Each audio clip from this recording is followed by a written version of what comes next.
మిత్రులారా, ఈరోజు భారత్ వేగంగా వికసిత లక్ష్యం దిశగా ముందుకు సాగుతోంది. అయితే ఇదే సమయంలో భారతదేశం అనేక భారీ సవాళ్లను కూడా ఎదుర్కొంటోంది.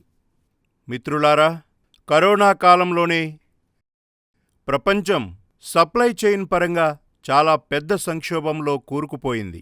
కోవిడ్ తర్వాత ఉక్రెయిన్లో యుద్ధం మొదలైంది. అది ప్రపంచం ఎదుర్కొంటున్న ఇబ్బందులను మరింత పెంచింది. ఆహారం, ఇంధనం, ఎరువులు ఈ మూడింటిపై తీవ్ర ప్రభావం పడింది. గత 5-6 ఏళ్లలో ఈ సంక్షోభాన్ని ఎదుర్కోవడానికి మా ప్రభుత్వం నిరంతరం కృషి చేస్తోంది. మీకు గుర్తుండే ఉంటుంది, ఆ సమయంలో మరియు నేడు కూడా ప్రపంచంలో ఒక్కో ఎరువుల బస్తా 3,000 రూపాయలకు అమ్ముడవుతోంది. ఒక్క బస్తా 3,000. ఎంత? ఇప్పుడు చెప్పండి, ఒక బస్తా ఎంత? అంకెలు చెప్పకండి, నోటితో చెప్పండి. 3,000. ఒక బస్తా ఎంత? ఒక బస్తా ఎంత? ఒక బస్తా ఎంత? కానీ భారత రైతులకు అదే ఎరువుల బస్తాను 300 కంటే తక్కువ ధరకే అందిస్తున్నాం. 3,000 రూపాయలకు బదులుగా కేవలం 300కే ఇస్తున్నాం. సప్లై చైన్ ఇబ్బందుల మధ్య గత 2 నెలలుగా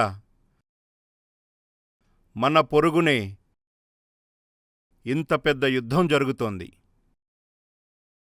దీని ప్రభావం ప్రపంచమంతా పడింది.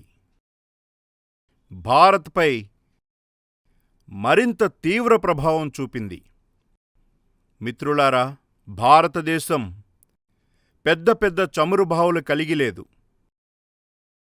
మన అవసరాలకు కావలసిన పెట్రోల్, డీజిల్, గ్యాస్ వంటివన్నీ భారీ మొత్తంలో ఇతర దేశాల నుండి దిగుమతి చేసుకోవాల్సి వస్తోంది. యుద్ధం కారణంగా ప్రపంచవ్యాప్తంగా పెట్రోల్, డీజిల్, గ్యాస్ మరియు ఎరువుల ధరలు విపరీతంగా పెరిగిపోయాయి, ఆకాశాన్ని తాకుతున్నాయి. పొరుగు దేశాల్లో పరిస్థితి ఎలా ఉందో పత్రికల్లో చూస్తూనే ఉన్నాం. భారత ప్రభుత్వం గత 2 నెలలుగా ఈ యుద్ధం వల్ల కలిగే ఇబ్బందుల నుండి దేశ ప్రజలను కాపాడడానికి నిరంతరం ప్రయత్నిస్తోంది. పౌరులపై భారం పడకుండా ఉండడానికి ప్రభుత్వం ఆ భారమంతా స్వయంగా తన భుజాలపై వేసుకుంటోంది. కానీ మిత్రులారా, సప్లై చైన్పై సంక్షోభం నిరంతరం కొనసాగుతున్నప్పుడు మనం ఎన్ని చర్యలు చేపట్టినా ఇబ్బందులు పెరుగుతూనే ఉంటాయి. అందుకే భారతమాతను అన్నింటికంటే ముఖ్యంగా భావిస్తూ మనం ఐక్యంగా పోరాడాలి. మనం గుర్తుంచుకోవాలి,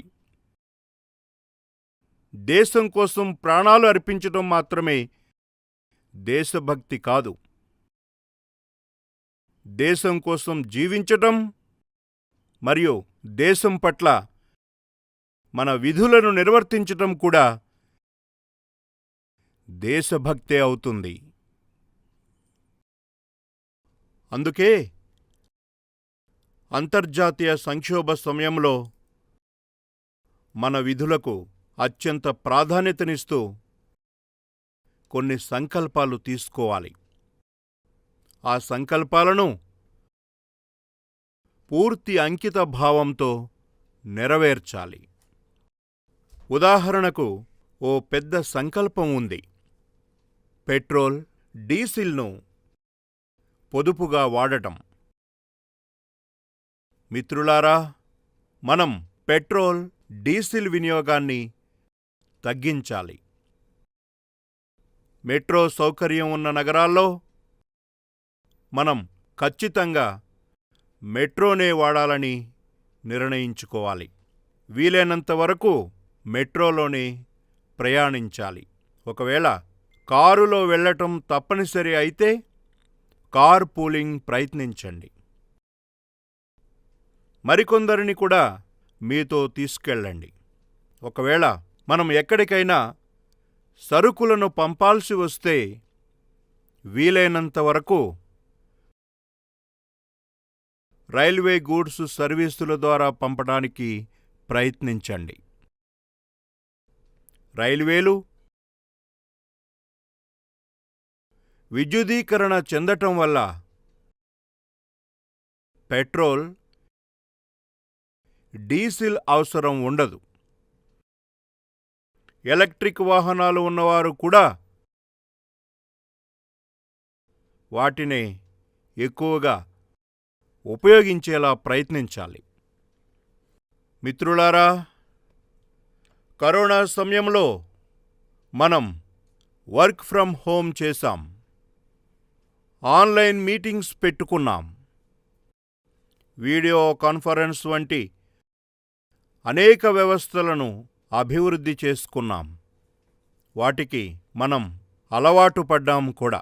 నేటి సమయం డిమాండ్ మేరకు ఆ వ్యవస్థలను మనం మళ్ళీ ప్రారంభిస్తే అది దేశహితానికి మంచిది. Work from home, online conference, virtual meetings వంటి వాటికి మనం మళ్ళీ ప్రాధాన్యతనివ్వాలి. మిత్రులారా, నేటి సంక్షోభంలో విదేశీ మార్పిడి ద్రవ్యాన్ని ఆదా చేయటంపై కూడా మనం చాలా దృష్టి పెట్టాలి. ఎందుకంటే ప్రపంచంలో పెట్రోల్, డీజిల్ విపరీతంగా ప్రియమయ్యాయి. ధరలు మునుపటి కంటే చాలా రెట్లు పెరిగాయి. కాబట్టి పెట్రోల్, డీజిల్ కొనుగోలు కోసం ఖర్చవుతున్న విదేశీ ద్రవ్యాన్ని ఆదా చేయటం మనందరి బాధ్యత. ఇందుకోసం మన చిన్న చిన్న ప్రయత్నాలు కూడా దేశానికి ఎంతో సహాయపడతాయి. ఉదాహరణకు, ఈ రోజుల్లో విదేశాల్లో పెళ్లిళ్లు చేసుకోవటం, విదేశాలకు విహారయాత్రలకు వెళ్లటం వంటి సంస్కృతి మధ్యతరగతిలో పెరిగిపోతోంది. ఈ సంక్షోభ సమయంలో మన దేశభక్తి మనల్ని పిలుస్తోంది. కాబట్టి కనీసం ఒక్క ఏడాది పాటు విదేశీ పర్యటనలను వాయిదా వేసుకోవాలని మనం నిర్ణయించుకోవాలి. భారతదేశంలో సందర్శించటానికి చాలా ప్రదేశాలు ఉన్నాయి. అక్కడికి వెళ్ళవచ్చు. భారతదేశం గురించి కూడా ఏదైనా చేయవచ్చు. ఈ చిన్నారిని కూర్చోబెట్టండి, లేకపోతే అలసిపోతుంది. ఆ పాపను కూర్చోబెట్టండి. థ్యాంక్యూ. కూర్చుంది. థ్యాంక్యూ. మీరు కింద కూర్చోండి. నేను చూశాను బాబు, ఆమెను చూశాను. ఇప్పుడు మీరు కూర్చోండి. ఈ చిన్న పాపను ఎందుకు ఇబ్బంది పెడతారు? ఆ పిల్లలను కూర్చోనివ్వండి. దయచేసి పిల్లలను ఇబ్బంది పెట్టకండి. మిత్రులారా, విదేశీ ద్రవ్యాన్ని ఆదా చేయటానికి మనం ఏ మార్గాలనైనా అనుసరించవచ్చు. మనం ఆదా చేయాలి. మిత్రులారా, బంగారం కొనుగోలు అనేది విదేశీ ద్రవ్యం భారీగా ఖర్చయ్యే మరో అంశం.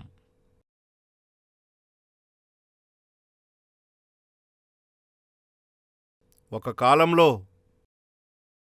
సంక్షోభం వచ్చినప్పుడు లేదా యుద్ధం జరిగినప్పుడు ప్రజలు దేశ హితం కోసం బంగారాన్ని విరాళంగా ఇచ్చేవారు. ఈరోజు దానం చేయాల్సిన అవసరం లేదు, కానీ దేశ హితం కోసం ఒక్క ఏడాది పాటు ఇంట్లో ఏ ఫంక్షన్ ఉన్నా, ఏ కార్యక్రమం ఉన్నా మనం బంగారు నగలు కొనకూడదని, బంగారం కొనకూడదని నిర్ణయించుకోవాలి. విదేశీ ద్రవ్యాన్ని ఆదా చేయటానికి మన దేశభక్తి మనల్ని సవాలు చేస్తోంది.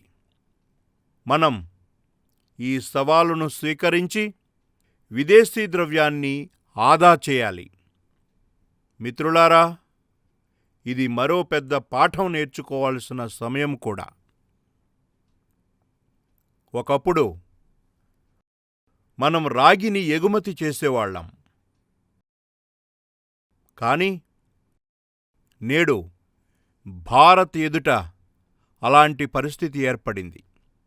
అంటే మనం రాగిని దిగుమతి చేసుకోవాల్సి వస్తోంది. మనం మన దేశంలో సమ్మెలు చేయించి రాగి ప్లాంట్లను మూయించేశారు.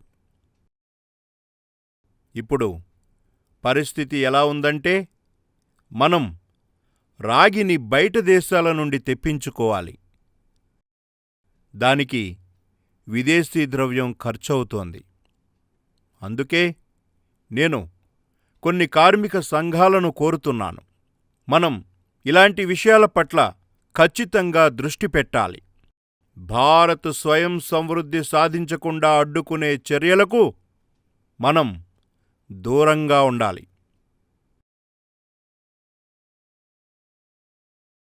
అలాంటి కుట్రలకు పాల్పడేవారిపై కూడా నిశ్చితంగా దృష్టి పెట్టాలి.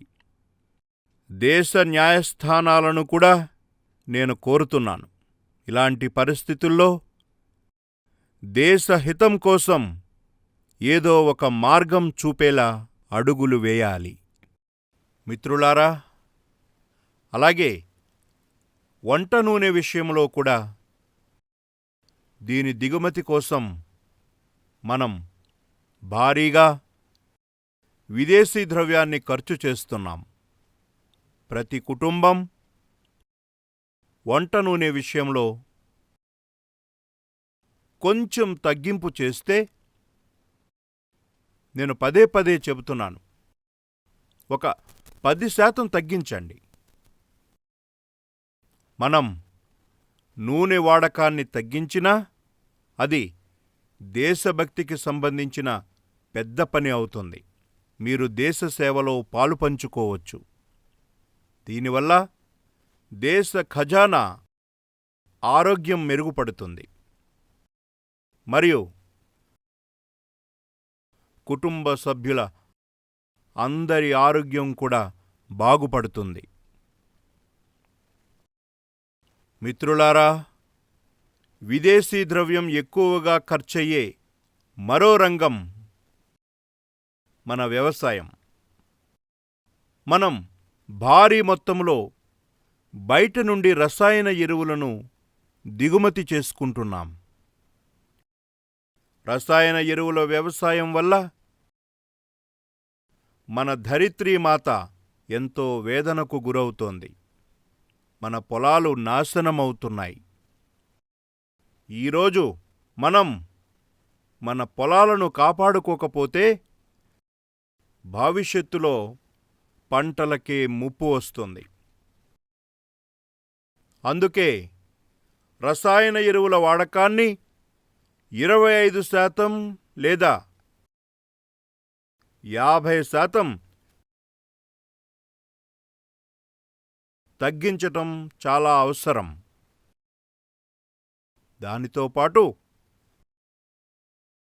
మనం ప్రకృతి సేద్యం వైపు సాగాలి. ఎరువుల వాడకాన్ని తగ్గించి మనం విదేశీ ద్రవ్యాన్ని ఆదా చేయటమే కాకుండా మన పొలాలను, మన భూమాతను కాపాడుకోవచ్చు.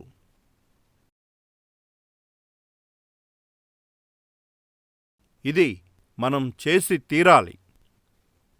నేడు అంతర్జాతీయ సంక్షోభాల వల్ల ఎదురైన సవాళ్లను మనం అధిగమించాలి. మిత్రులారా, భారత ప్రభుత్వం పొలాల్లో డీజిల్ పంపులకు బదులుగా సోలార్ పంపుల పథకాన్ని నడుపుతోంది. మనం డీజిల్ పంపుల స్థానంలో సోలార్ పంపుల వాడకంపై దృష్టి పెట్టాలి. నేను నిరంతరం కోరుతున్నాను, మనం స్థానిక వస్తువులనే కొందాం. వోకల్ ఫర్ లోకల్ అనే మంత్రాన్ని ముందుకు తీసుకువెళదాం. మేడ్ ఇన్ ఇండియా వస్తువులను కొనుగోలు చేయటం ద్వారా మనం విదేశీ ద్రవ్యాన్ని ఆదా చేయవచ్చు. మన దేశంలో స్థానిక ఉత్పత్తులకు కొదవలేదు. పాదరక్షలు కావచ్చు, పర్సులు కావచ్చు, బ్యాగులు కావచ్చు, మనం స్వదేశీ వస్తువులకే ప్రాధాన్యత ఇవ్వాలి.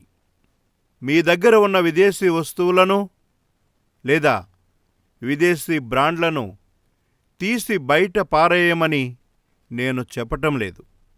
కానీ కొత్తగా విదేశీ ఉత్పత్తులను కొనవద్దని నా విన్నపం.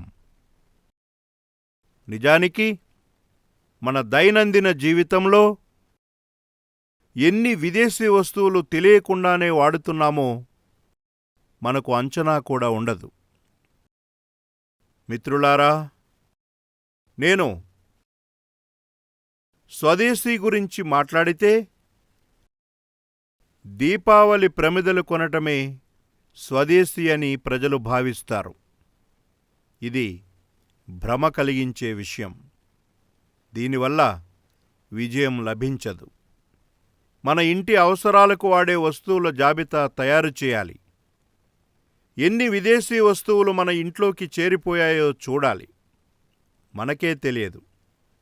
కత్తెర, దువ్వెన, చిన్న చిన్న వస్తువులు, టూత్ పిన్, టూత్ పేస్ట్, ఇలా ఎంతో సామాను విదేశాల నుండి మన ఇంట్లోకి వచ్చి చేరింది.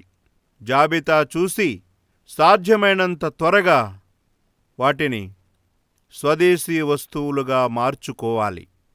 మిత్రులారా, ఇవి కేవలం ఒక ప్రభుత్వానికో ఒక వ్యక్తికో సంబంధించిన విషయాలు కావు. ఇది బీజేపీకి సంబంధించిన అంశం కూడా కాదు. ఇది దేశానికి సంబంధించిన విషయం. దీనికోసం ప్రతి పౌరుడు, ప్రతి రాజకీయ పార్టీ, ప్రతి ప్రభుత్వం, ప్రతి సమాజం, ప్రతి సంఘం కూడా సంకల్పం తీసుకోవాలి. నేను మీడియా మిత్రులను కూడా దేశ హితం కోసం ముందుకు రావాలని కోరుతున్నాను.